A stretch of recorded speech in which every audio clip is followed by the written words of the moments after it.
अमन एक गरीब लड़का था जो अपने छोटे से कस्बे में एक दर्जी की दुकान पर काम करता था।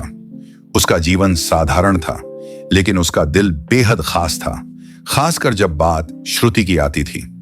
श्रुति एक अमीर घर की लड़की थी, खूबसूरत, पढ़ी लिखी और अपने ही ऐशो आराम में डूबी हुई।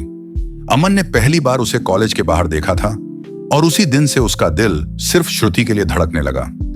अमन का प्यार एक तरफा था, लेकिन सच्चा। वह हर रोज श्रुति के कॉलेज के बाहर खड़ा रहता, सिर्फ एक झलक पाने के लिए। धीरे धीरे उसने कुछ हिम्मत जुटाई और उसे दोस्ती के लिए कहा। श्रुति ने मुस्कुराते हुए हां कर दी, लेकिन उसके इरादे कुछ और ही थे। वह अमन की मासूमियत को मजाक समझती थी, कभी उसका मजाक उड़ाती, कभी दोस्तों के बीच उसकी बातों को हंसी में उड़ा देती। अमन को लगा कि शायद वह भी उसे चाहने लगी है।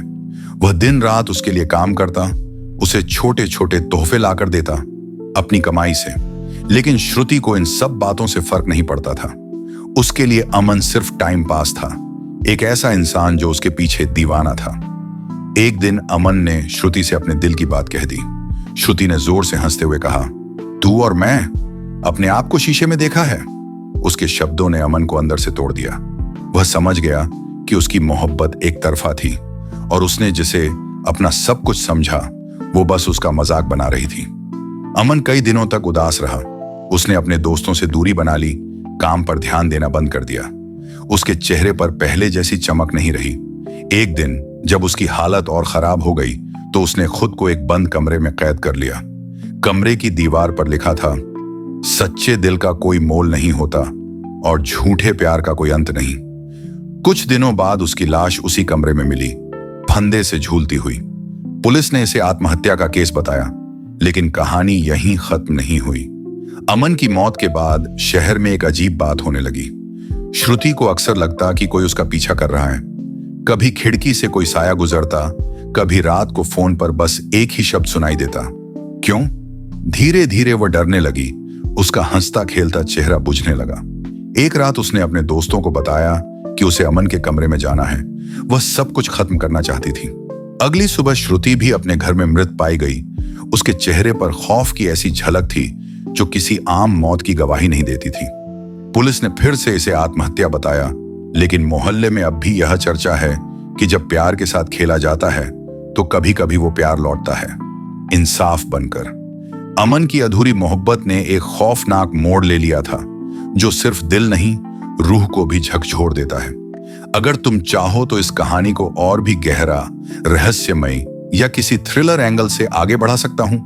अधूरा प्यार, भाग दो, लौट कर आया इश्क, श्रुति की रहस्यमयी मौत के बाद शहर में सन्नाटा छा गया। जिसने भी उसकी लाश देखी थी, उसके चेहरे की वह डर से जमी हुई शक्ल कभी नहीं भूल पाया। लेकिन इस कहानी का अंत नहीं था।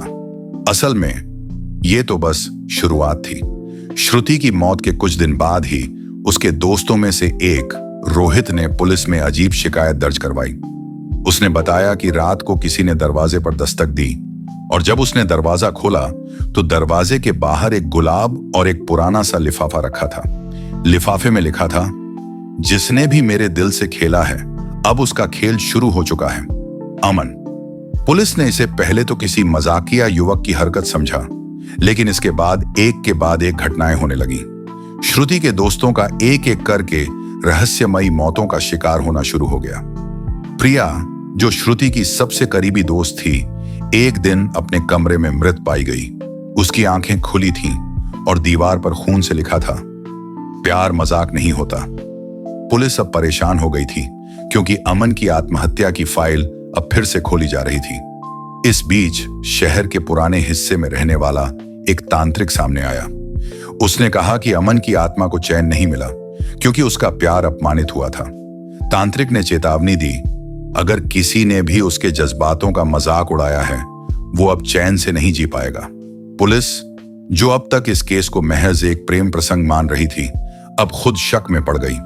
अमन की पुरानी डायरी जब तलाशी में मिली, उसमें कई पन्नों पर लिखा था, मैं उसे भूल जाऊं ऐसा मुमकिन नहीं।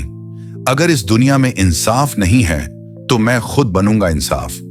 अब सवाल यह था, क्या वाकई ये आत्मा का खेल था या कोई अमन की मौत का बदला ले रहा था?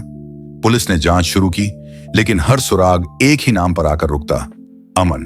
और फिर अचानक एक रात थाने की बिजली गुल हो गई, रिकॉर्ड रूम में आग लग गई और सबूत, जिनमें डायरी, सीसीटीवी फुटेज और बयान दर्ज थे, सब जलकर खाक हो गए। इस पूरे रहस्य में अब एक नया मोड़ था, किसी इंसान का हाथ या उस प्यार की तड़पती रूह जो अब तक न्याय की तलाश में भटक रही थी।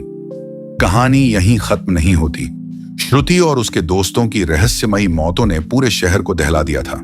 पुलिस हाथ पांव मार रही थी, लेकिन हर सुराग जल चुके थे। अमन की आत्मा का नाम अब सिर्फ डर नहीं, एक चेतावनी बन चुका था। लेकिन इस खेल में अब एक नई एंट्री हुई। इंस्पेक्टर आरव, जो अपने तगड़े रिकॉर्ड के लिए जाना जाता था, उसे न भूतों पर यकीन था न आत्माओं पर। वो मानता था कि हर डर के पीछे एक इंसान होता है। उसने केस को नए सिरे से खोला और सबसे पहले उस तांत्रिक को पकड़वाया जिसने आत्मा की बात फैलाई थी। तांत्रिक ने कहा, मैंने सिर्फ सच बताया, लेकिन तुम्हें लगता है कि आत्मा झूठ है, तो जाओ उस दर्जी की दुकान में एक रात बिताओ जहां अमन काम करता था। इंस्पेक्टर आरव ने चुनौती स्वीकार की। रात को अकेले उस सुनसान दुकान में गया, जहां सब कुछ वैसा ही था जैसा अमन छोड़ गया था। मशीनें जंग लगी, कोने में उसकी तस्वीर और अलमारी में लटकते पुराने कपड़े। रात के करीब 2 बजे दुकान के अंदर एक हल्की सी सरसराहट हुई। मशीन अपने आप चलने लगी और टेबल पर एक गुलाब आ गिरा। आरव घबरा गया, लेकिन संभला। तभी दीवार पर किसी ने खून से लिखा, तू भी वही करेगा जो बाकी ने किया। नफरत। आरव ने अगली सुबह सीटीवी कैमरे की रिकॉर्डिंग निकाली। हैरानी की बात यह थी कि दुकान में कोई दाखिल ही नहीं हुआ था, लेकिन मशीन चली, गुलाब आया और दीवार पर लिखा गया। अब तक खुद को रैशनल कहने वाला अफसर भी सोच में पड़ गया था, लेकिन एक चीज उसे खटक रही थी। हर हत्या बड़ी ही प्लानिंग से की गई थी, किसी इंसान के स्तर की। फिर उसने एक फॉरेंसिक टीम से श्रुति के फोन और अमन की डायरी की असलियत जांचवाई और एक चौंकाने वाला सच सामने आया। अमन की डायरी में आखिरी कुछ पन्ने किसी और के हाथ के थे। मतलब किसी ने अमन की मौत के बाद उसकी डायरी में कुछ जोड़ा। किसी ने ये कहानी आत्मा और बदले की बनाकर सबको डराया। और फिर नाम सामने आया, अमन का छोटा भाई विवेक, शांत स्वभाव का, लेकिन अंदर से आग भरा हुआ। वो जानता था कि उसका भाई किस कदर टूटा था और उसने मन ही मन कसम खाई थी, जो अमन के साथ हुआ मैं वैसा किसी और को नहीं करने दूंगा। अगर दुनिया इंसाफ नहीं देगी तो मैं खुद इंसाफ बनूंगा। विवेक ने ही अमन की मौत के बाद सब प्लान किया। श्रुति और उसके दोस्तों को एक एक कर सबक सिखाया और हर चीज को आत्मा जैसा दिखाने के लिए फर्जी सबूत बनाए। लेकिन कहानी फिर भी खत्म नहीं हुई, क्योंकि जब विवेक को पुलिस ने गिरफ्तार किया, उसने मुस्कुराकर एक बात कही, मैंने जो किया वो इंसाफ था, लेकिन अब जो होगा वो मैं नहीं कर रहा। अब सच में वो लौट आया है। और उसी रात जेल में जहां विवेक को बंद किया गया था, एक और कैदी की लाश मिली। उसके चेहरे पर वही खौफ था जो श्रुति के चेहरे पर था। तो अब सवाल यह नहीं था कि अमन की मौत का बदला किसने लिया। सवाल यह था कि अब किसकी बारी है और क्यों। कहानी अभी जिंदा है। अगर चाहो तो अगले भाग में यह दिखा सकता हूं कि क्या वाकई अमन की आत्मा वापस आई है या कोई तीसरा खिलाड़ी अभी तक छिपा है जो इस इंसाफ को अपने तरीके से पूरा कर रहा है। अधूरा प्यार भाग 4, तीसरा चेहरा। विवेक के गिरफ्तारी के बाद सभी को लगा था कि अब यह खेल खत्म हो चुका है, लेकिन जिस रात जेल में एक और कैदी की मौत हुई, सब कुछ फिर से उलझ गया। वह कैदी कोई आम आदमी नहीं था, वह वही पुलिस अफसर था जिसने अमन की आत्महत्या को हल्के में लिया था, जिसने अमन की फाइल को बंद करवाया था, सबूतों को नजरअंदाज किया था। उसके शरीर पर एक शब्द चाकू से उकेरा गया था, माफी बहुत देर से आई। इंस्पेक्टर आरव अब पूरी तरह बेचैन हो चुका था।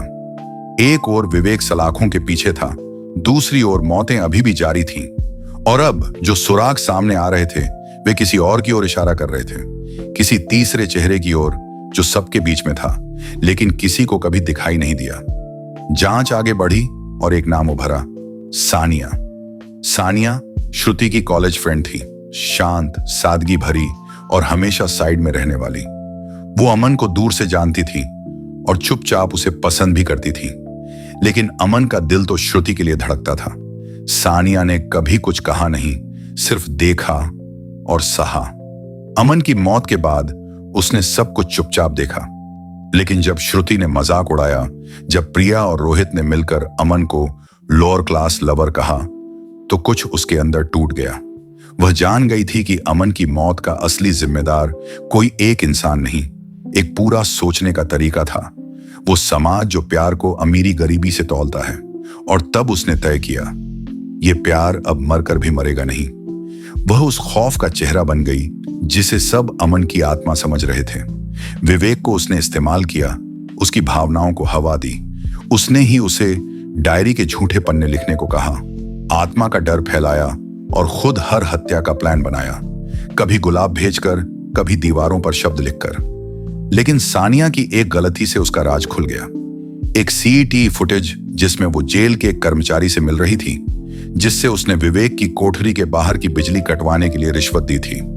अब पुलिस के पास उसके खिलाफ सबूत थे, लेकिन जब तक आरव पहुंचता, सानिया लापता हो चुकी थी। उसका कमरा खाली था, दीवार पर सिर्फ एक आखिरी संदेश लिखा था। अमन सिर्फ एक नाम नहीं था, वो हर उस दिल की कहानी है जो सच्चा था मगर ठुकराया गया। मैं बस उसकी आवाज बनी हूं, और ऐसी आवाजों को कोई नहीं रोक सकता।